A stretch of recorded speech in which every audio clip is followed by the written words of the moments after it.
अक्सर देखा जाता है कि जो घरेलू झगड़े होते हैं जिनमें स्त्रियां झगड़ा करती हैं आपस में, उनका मुख्य कारण है उनका व्यवहार।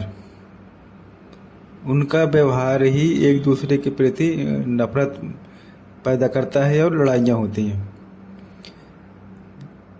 देखा जाता है कि जब कोई लड़की जब शादी होके अपने ससुराल में आती है, जब उसकी शादी होती है, शादी के बाद जब अपने ससुराल में आती है, तो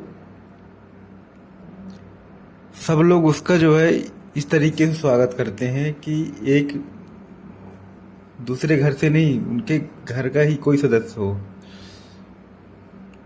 इस तरीके से उसका स्वागत करते हैं।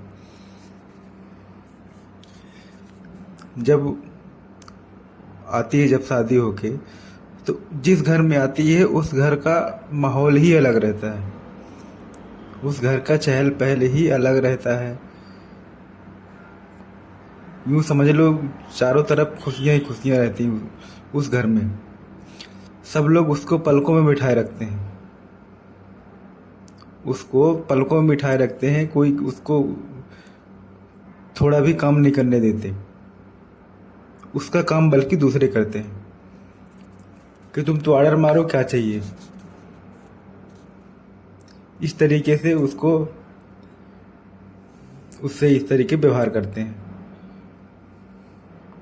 लेकिन जैसे ही कुछ दिन गुजरता है, जब कुछ दिन गुजर जाता है, समय बीतता है धीरे धीरे, तो जब सब लोग उसके व्यवहार से परिचित होने लगते हैं,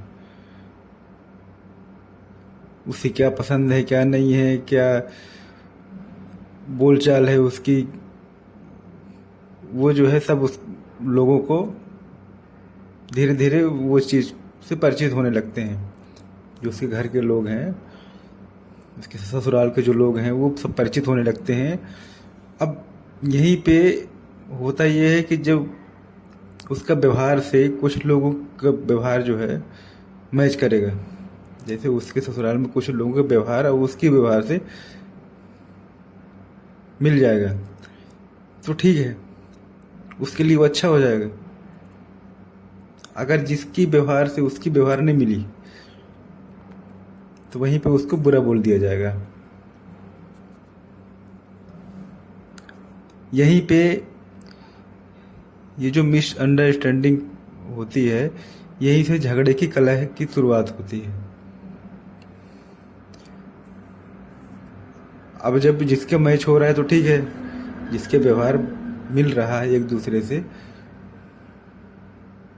वो जो नई बहू आई है उसके व्यवहार, और जो घर के लोग हैं, जो स्त्रियां हैं और भी जो लोग हैं, उनके व्यवहार से उसकी व्यवहार अगर मिल रही है तो उसको अच्छा बोलेंगे। जिसका नहीं मिला व्यवहार, वो कुछ और सोचती, वो कुछ, बाकी लोग कुछ और सोच रहे हैं, वो कुछ और कर रहे, दूसरे लोग कुछ और करना चाह रहे हैं, तो यहीं पे एक गलतफहमी होगी और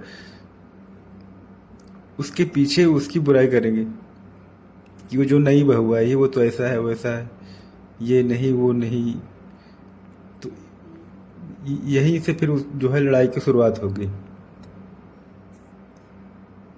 और यहीं पे उसको बुरा बोल दिया जाएगा।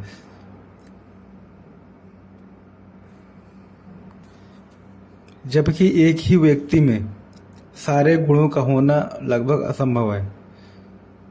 एक ही व्यक्ति में सभी कुछ होना, जो कि वो अच्छा भी हो, दिखने में भी अच्छा हो, व्यवहार भी सुशील हो, इस तरीके से जो है सब कुछ एक ही व्यक्ति में मिलना मुश्किल है। तो यहाँ पे हमको कंप्रोमाइज़ करनी पड़ती है। यहाँ पे कंप्रोमाइज़ करनी पड़ती है। जो चीज़ उसे पसंद नहीं है वो हम ना करें, जो हमें पसंद है वो कर ले।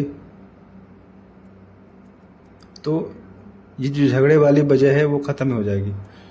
लेकिन यहाँ पे होता ये है कि दोनों पक्ष जो है अपने अपने बात मनवाने में अड़े रहते हैं कि मैं सही वो गलत, वो सही मैं गलत, इसी में झगड़े होते हैं।